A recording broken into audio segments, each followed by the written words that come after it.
Je vous propose maintenant la deuxième vidéo qui concerne toujours le travail qui consiste à poser des additions en colonne.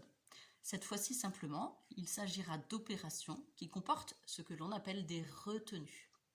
Je vais vous expliquer de quoi il s'agit en travaillant avec cette première addition, 26 plus 17. Nous allons reprendre la démarche que nous avons faite la fois dernière.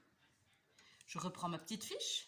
Vous vous souvenez de nos deux colonnes, la colonne des dizaines, la colonne des unités, et de ma petite flèche qui nous indique que je commencerai par calculer les unités. Lorsque je veux composer la quantité 26, j'ai deux dizaines, les voici,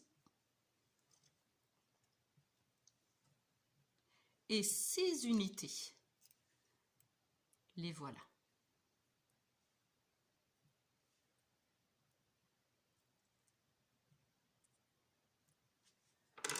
Je viens écrire ce nombre, 26. Je vais ajouter la quantité 17. 17, je l'entends très bien, c'est 10 et 7. 10, c'est une dizaine et 7 unités.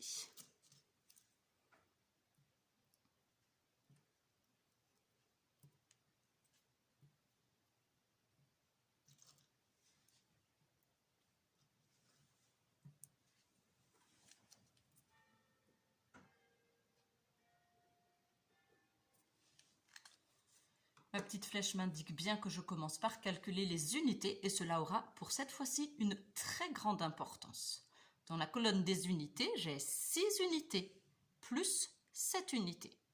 Lorsque je les rassemble, je vais pouvoir à nouveau les calculer. 6 plus 7, c'est 1, 2, 3, 4, 5, 6, 7, 8, 9, 10, 11, 12, 13. Je vais avoir ici une difficulté, c'est que 13, c'est 10 plus 3. Autrement dit, une dizaine et 3 unités. Et je le rappelle, je suis ici dans la colonne des unités. Je ne pourrais donc pas écrire de dizaines. Je vais venir remplacer ces 10 unités en les transformant en une dizaine. La voici.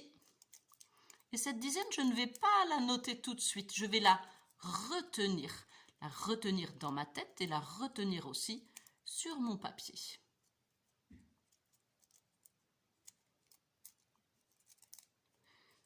Je vais la poser ici.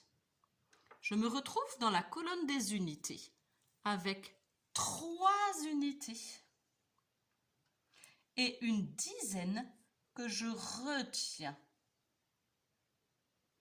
Et je la note comme ceci. Une dizaine dans un cercle.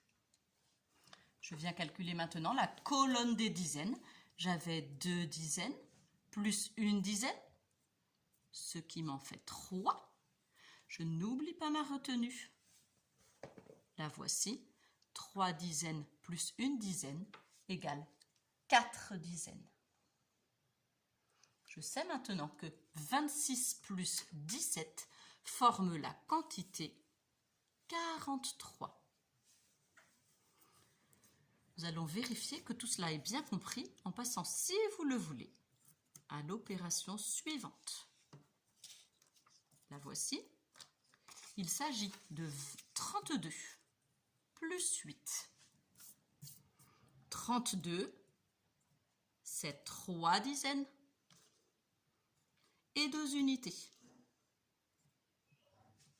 Vous avez maintenant la petite habitude d'écrire un chiffre par colonne,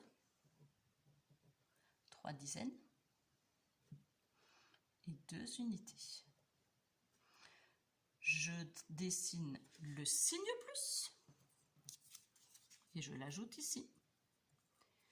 Et j'ai maintenant 8. Quand je dis 8, il s'agit d'unités. Je viens les ajouter. 1, 2, 3, 4, 5, 6, 7 et 8. J'écris donc bien 8 dans la colonne des unités. Et je n'oublie pas, contrairement à tout à l'heure, de tracer cette ligne qui signifie égal. Je commence à calculer la colonne des unités. J'ai 2 unités, plus 8 unités. Lorsque je les rassemble, j'obtiens 1, 2, 3, 4, 5, 6, 7, 8, 9, 10. Tiens, il me semble bien que voilà une nouvelle dizaine. Je ne peux pas écrire 10 dans la colonne des unités, car je ne peux écrire qu'une seule chose par colonne, un seul chiffre. Je vais donc remplacer ces 10 unités par une nouvelle dizaine. Comme tout à l'heure, je la laisse de côté pour quelques instants. Je la retiens dans ma tête et sur ma feuille. Dans la colonne des unités, je n'ai plus rien. C'est égal à 0 en mathématiques. Je viens calculer maintenant les dizaines. J'en avais 3.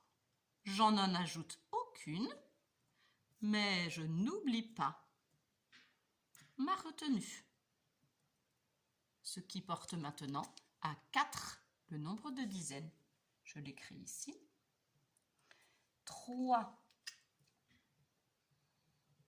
plus ma dizaine retenue égale 4. Je sais maintenant que 32 plus 8 forment la quantité 40. Bon travail!